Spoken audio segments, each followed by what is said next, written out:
आज क्या बनाऊं सोच सोच के पागल हो रही थी। फिर मैंने सोचा चलो एग बिरयानी बनाते हैं। झटपट एग बिरयानी बनाया। हस्बैंड ने बोला बहुत बढ़िया हुआ है। चलिए आप लोगों के साथ शेयर करती हूँ एग बिरयानी झटपट वाला। इसके लिए सबसे पहले मैंने लिया है दही। उसमें डाल दिया कश्मीरी रेड चिली, हल्दी पाउडर, कोरिएंडर पाउडर और बिरयानी मसाला।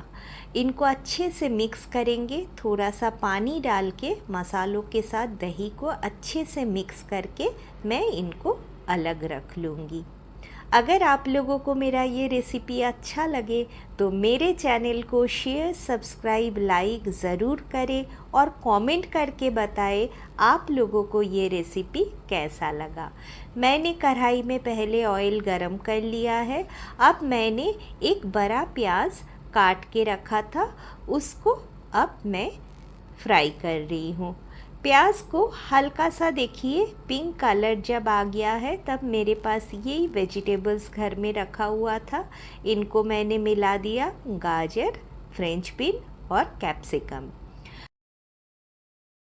सब्जियों को हल्का सा सौटे करने के बाद मिलाया जिंजर गार्लिक का पेस्ट। जिंजर गार्लिक के पेस्ट को भी थोड़ी देर सौटे कर लेंगे ताकि कच्चापन चला जाए।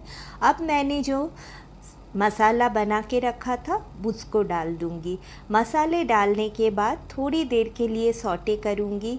मिला दिया सॉल्ट ताकि सारे जो मसाला है अच्छे से सौटे हो जाए और ऑयल सेपरेट होने लगा।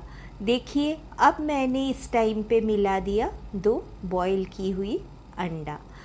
अंडे को इस टाइम पे मिला दिया ताकि अंडे के अंदर भी जो मसाला है वो थोड़ा सा चला जाए।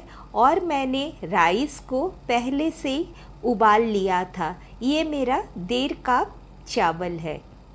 मैंने लिया है बासमती राइस। मैंने कोई लेयरिंग नहीं की। अब मैंने मिलाया गरम मसाला, केवड़ा जल और 1 बड़ा चम्मच घी, थोड़ा सा शुगर ताकि टेस्ट बैलेंस हो जाए। और हल्के हाथों से अच्छे से मैंने सारे मसाले और सबके साथ चावल को मिक्स करा। और अब मैं इनको ढक के फिर थोड़ी देर के लिए दम पे रखूँगी। ऊपर से मिला दिया कसूरी मेथी, हरी मिर्च। और अब मैं इसको एक तवा रख दूंगी। फ्लेम को धीमा कर दिया और ढक के हाफ एन आवर के लिए दम पे पकाया। ये देखिए मेरा बिरयानी बनके तैयार है।